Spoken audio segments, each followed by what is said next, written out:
which is what they did.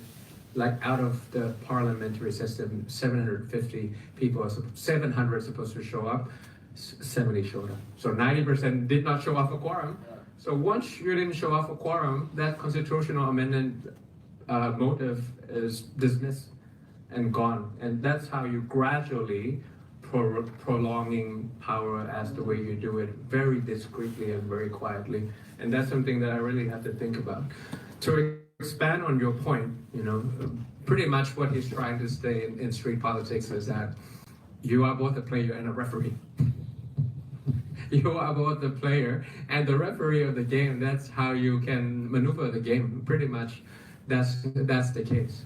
So I agree with all of that, and very institutional, such as election commission, referee, to be clear, election commission, the court, constitutional court, Supreme Court, anti-corruption commission. That is something that you can use for your advantage as long as it's like selective, unchecked, and without any ability to appeal, for example.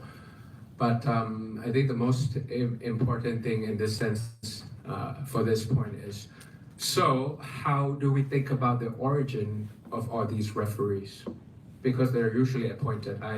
I looked up Venezuela, you have 5 election commission, is that correct? We also have 5. The origin is usually appointed, but for me is by the junta, directly or indirectly. Second thing is on the transparency of all these institutions, like how they decide on things, how they deliver the results, if they're independent organizations. Independent to what? Independent to who? And is there any linkage to the people or to the voters or not? Usually they're not. They're unchecked. Yeah, because they're the referee. Nobody checks the referee who watches the watchdog kind of dilemma. And third is on accountability. Like if they do something that is not even morally justifiable or something that is against the law, how do we keep them accountable? Like how do we keep the referee accountable? Origin, transparency, and accountability. Their job is to keep someone accountable, especially politicians. The question is, who keep them accountable?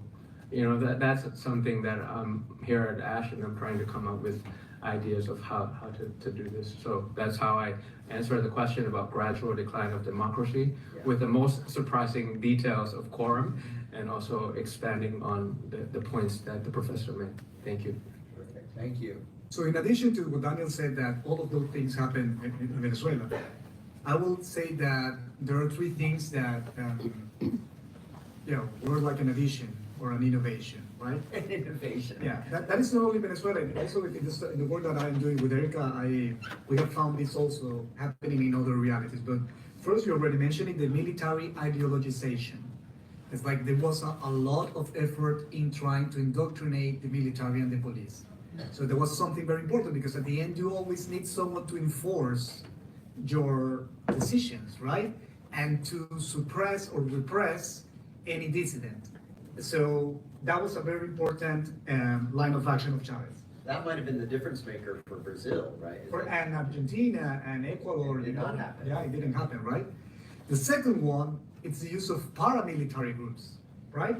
Okay. Because sometimes you want to outsource the repression, right? Because when you have a picture in the New York Times and CNN of a military or a police guy in uniform beating a young guy or an old woman, you look bad. You look like what you are.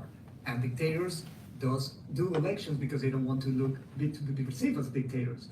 So then you have paramilitary groups. It can be thieves. It could be non-state actors like drug cartels. It can be like members of their party. And then you say it's just people against people. It's not me. So Chavez did that, and Maduro used that. So they have different names in different times, but at the end, if having civilians and sometimes military or police personnel disguised as civilians to do the dirty work. And the last one I would say is the use of social welfare to either blackmail, manipulate, or control people. So, for example, in Venezuela, we have a very, a big part of the population is poor, and Chavez created this type of social programs, right? One of them was the most successful one was about giving people free housing. But, and there was like these big complexes. And they started to move in like the voting ballots into those places in order to kind of say to the people like, hey, all of the ones that live here should be voting for us, right?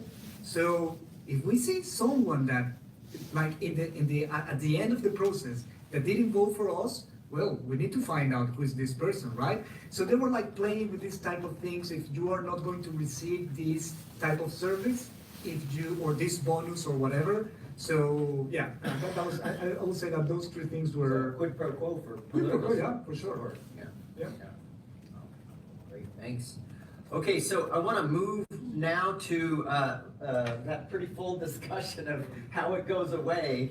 Let's pivot a little bit to what might be some resources and beginning spots for making it more resilient and getting it back. So I've been thinking about the U.S. case a little bit, and maybe this generalizes as democracy is defended by a series of moats. And which ones are going to go away, and which ones should we start building back up? And the first set of moats, I think, is norms, right? Like you go to the meeting for the Senate, and you don't stop things up by preventing a quorum. Or in many in the executive branch case, like you have lawyers carefully draft executive orders and don't have misspellings in them. That's a norm, right? And so there's a normative circle on the inside, right? That's the first one.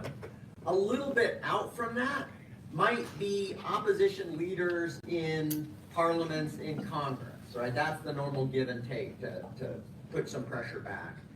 A third moat is the courts, and we've talked a little bit about the courts, and they're kind of what happened to Thailand, what happened in Venezuela. I think we're waiting to see what happens with many U.S. court decisions.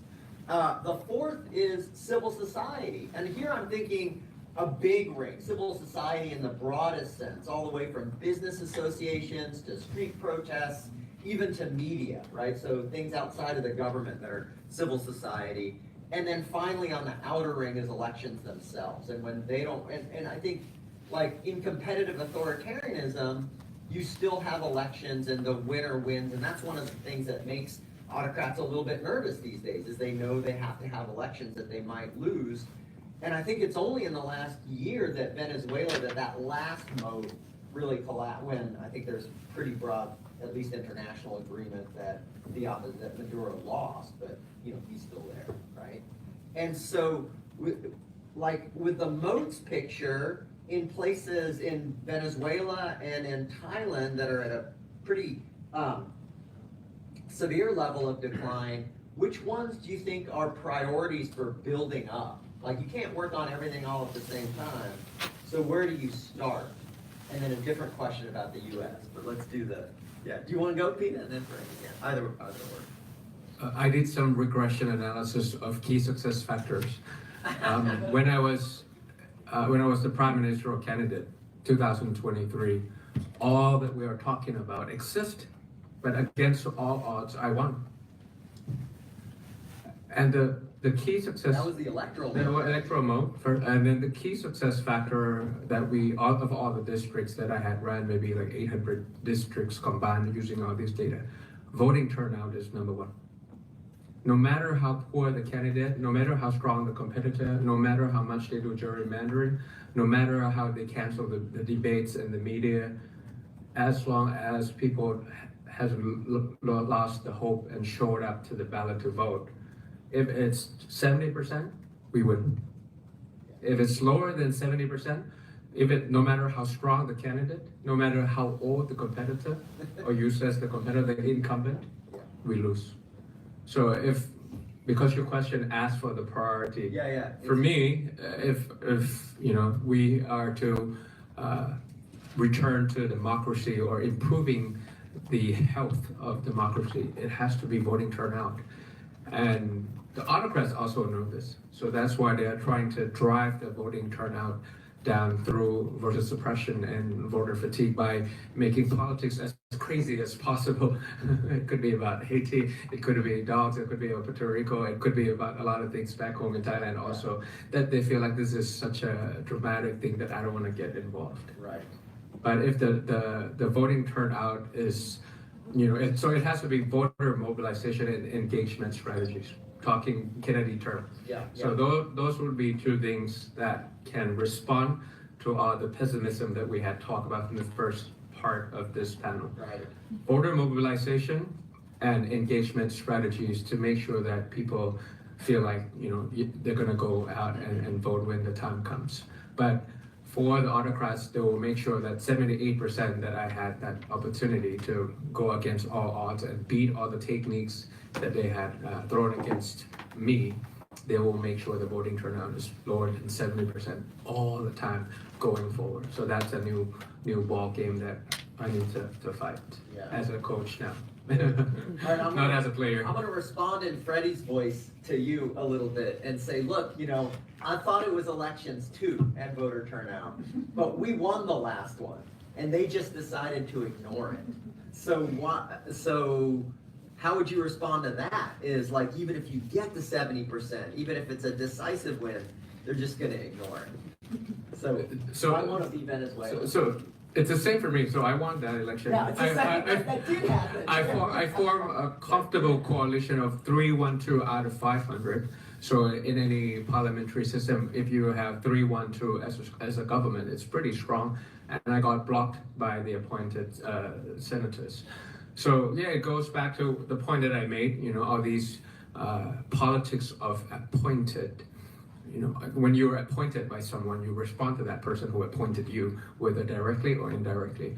So that's why if we win the election by a comfortable majority next time, my goal is to have 20 million voters for the new party, the reincarnated party 3.0. I'm the 201.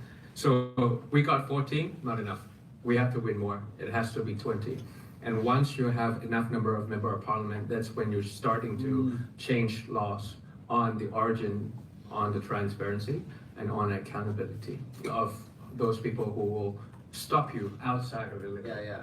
So it has to be a two-step process. So in the back of your mind, you're thinking that that legitimacy really is still there. If you can demonstrate overwhelming popular support, that just will carry the day because people will have to respect that. And laws can be amended anytime. Yeah. So now the law was set in stone by the product of military coup. That's why they did it like that. Yeah. But now if we have enough representation in the parliament, like a sizable amount of representation in the parliament, nothing's going to stop us. At least we'll show off a quorum, that's for sure. And then finally, you could finally make sure that the constitution and the electoral laws is more fair and more democratic, but that's going to take time. So it's winning elections and also dominating ideas that it's possible, because they will try to do it every possible way that, it's not possible. Don't go vote. It's not possible. That's what they're trying to do. So it has to be two-step process, a two-pronged approach. That's a terrific answer and perspective. So similar, or would you hang it on a different mode? I think that, of course, it depends on in which state of the democratic backsliding process you are, right? Yeah. Because even if we already won the 2/3 of the parliament, right? We had all that. And we were able even to call for a constitutional assembly.